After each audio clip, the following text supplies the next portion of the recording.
তো বন্ধুরা, আজকে আমি কোকরাঝার থেকে আইছি শেষাপানি দুর্গাপূজা দেখতে। তো আজকে 3-4-5 বছর থেকে মানে শেষাপানিতে দুর্গাপূজা করে যে এই জায়গাটা আমাদের রেল লাইনটা পার হয়ে জায়গাটা তো অনেক সুন্দর গ্রামের পরিবেশ। তো তোমরা আসো, আইসা দেখে যাও পূজা। হ্যালো বন্ধুরা, কেমন আছো তোমরা? আশা করি তোমরা সবাই ভালো আছো। তো আজকে একটা ভিডিও নিয়ে এসে বললাম। তো কুকরাঝার টাউনে তো সবাই পূজা দেখোই। তো আজকে আমি নিয়ে আসলাম কুকরাঝার পার হয়ে চা বাগান আছে একটা। চা বাগানের সামনে একটা রাস্তা আছে, এই রাস্তা দিয়ে খেতামানি যাওয়া আর কি রাস্তাটা। এই যে দেখতে পাচ্ছ রাস্তাটা, ওই যে ওদিক দিয়ে কুকরাঝার থেকে আসার সময় গরম বৃষ্টি পাইবা, গরম বৃষ্টি পায়া এদিকে থেকে চায়ের মাথা একটা মোড় আছে। এই যে দেখো চায়ের মাথা মোড়, এদিকে একটা রাস্তা, এদিকে একটা রাস্তা, এদিকে একটা, আর এদিকে হলো শক্তি আশ্রম যাওয়ার রাস্তা। তো এদিক দিয়ে এই রাস্তাটা, যে এদিক দিয়ে রাস্তাটা দেখতেছো, এই যে সাইনবোর্ডটার এই রাস্তাটা গেলে শেষা পানি পাইবা। তো শেষা পানি একটা আজকে 2-3 বছর ধরে মনে হয় 2-3 বছর না, বেশি হইব, হয়তো 4-5 বছর ধরে পূজা করতেছে, নতুন দুর্গা পূজা আর কি।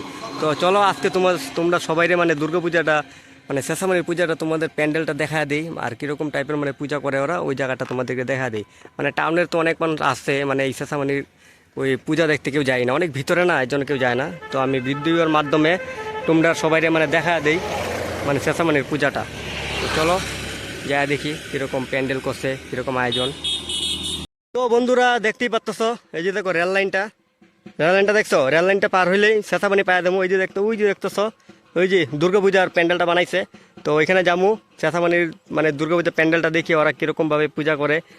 এখানে অনেকে টাউনের মানুষ তো আসেই না, ভুলেও মনে আসে না। তো টাউনের মানুষগুলো দেখাবো শেষাপানির মানুষ যে এখানে দুর্গাপূজা করে। তো চলো যাই, রেল লাইনটা পার হয়ে যাই। তো বন্ধুরা, দেখতেই পাচ্ছ, তো আমি শেষাপানি রেল লাইন পারে আইসা পড়লাম দুর্গাপূজা দেখতে। তো দেখো কত সুন্দর পরিবেশ। তো দেখো কত সুন্দর প্যান্ডেলও বানাইছে, দেখো প্যান্ডেলটা দেখা যাচ্ছে কত সুন্দর। তো আবার সাইডে দেখো মানে মানে প্রসাদ দিতেছে আর কি, খিচুড়ি প্রসাদ। তো ওই যে দেখো গাছের নিচে বৈশা সবাই গুল হয়ে বৈশা প্রসাদ খেতেছে বাটের মধ্যে বৈশা। তো এখন টাউনের মানুষ, যে টাউনের যে মানুষগুলো আছে, এখনকার দিনে কিন্তু মাটিতে বসে কেউ প্রসাদ খায় না। দরকার হলে প্রসাদ খাইবো না, তাও মাটিতে বসে খাইবো না। এটাই হলো গ্রামের পরিবেশ, দেখছো তো।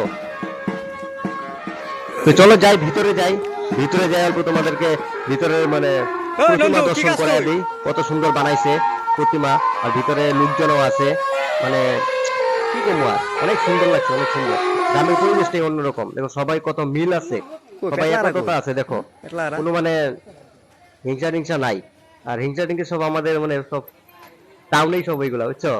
দেখো কত সুন্দর গুল হইয়া একজন সবাই বইসা রয়েছে চেয়ারের মধ্যে, একজন মাত্র প্রসাদ দিতেছে। তো বন্ধুরা, আমার গ্রামের মানুষ আমার এর জন্যই ভালো লাগে, কারণ দেখো আমার এনে কেউ চিনে না জানে না, ফট করে একটা কাকি এসে কয় কি, যে, ভাই আসো প্রসাদ খাওয়া যাও, খিচুড়ি প্রসাদ খাওয়া যাও। তো এর জন্য আমার ভালো লাগছে, তো আমি বৈশা বললাম খিচুড়ি প্রসাদ খাইতে।